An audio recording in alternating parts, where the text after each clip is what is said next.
Matthew chapter 11. After Jesus had finished instructing his 12 disciples, he went on from there to teach and preach in the towns of Galilee. When John heard in prison what Christ was doing, he sent his disciples to ask him, "Are you the one who was to come, or should we expect someone else?" Jesus replied, "Go back and report to John what you hear and see. The blind receive sight, the lame walk, those who have leprosy are cured, the deaf hear, the dead are raised, and the good news is preached to the poor. Blessed is the man who does not fall away on account of me." As John's disciples were leaving, Jesus began to speak to the crowd about John. "What did you go out into the desert to see? A reed swayed by the wind? If not, what did you go out to see? A man dressed in fine clothes? No, those who wear fine clothes are in kings' palaces. Then, what did you go out to see? A prophet? Yes, I tell you, more than a prophet. This is the one about whom it is written, 'I will send my messenger ahead of you, who will prepare your way before you.' I tell you the truth. Among those born of women, there has not risen anyone greater than John the Baptist yet. He who is least in the kingdom of heaven is greater than he. From the days of John the Baptist until now, the kingdom of heaven has been forcefully advancing, and forceful men lay hold of it. For all the prophets and the law prophesied until John. And if you are willing to accept it, he is the Elijah who was to come. He who has ears, let him hear. To what can I compare this generation?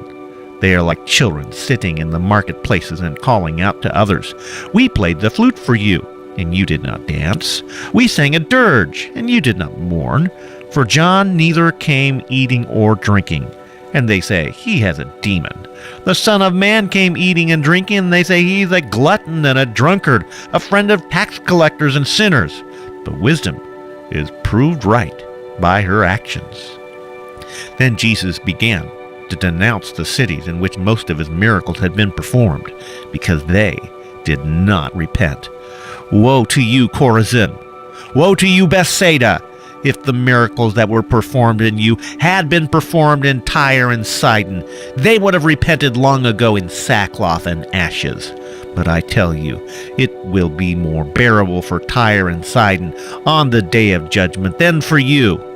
And you, Capernaum, will you be lifted to the skies? No, you will go down to the depths. If the miracles that were performed in you had been performed in Sodom, it would have remained to this day. But I tell you that it will be more bearable for Sodom on the day of judgment than for you." At that time Jesus said, "I praise you, Father, Lord of heaven and earth, because you have hidden these things from the wise and the learned, and revealed them to little children. Yes, Father, for this was your good pleasure. All things have been committed to me by my Father. No one knows the Son except the Father, and no one knows the Father except the Son, and those to whom the Son chooses to reveal him. Come to me, all you who are weary and burdened, and I will give you rest. Take my yoke upon you and learn from me, for I am gentle and humble in heart, and you will find rest for your souls. For my yoke is easy, and my burden is light."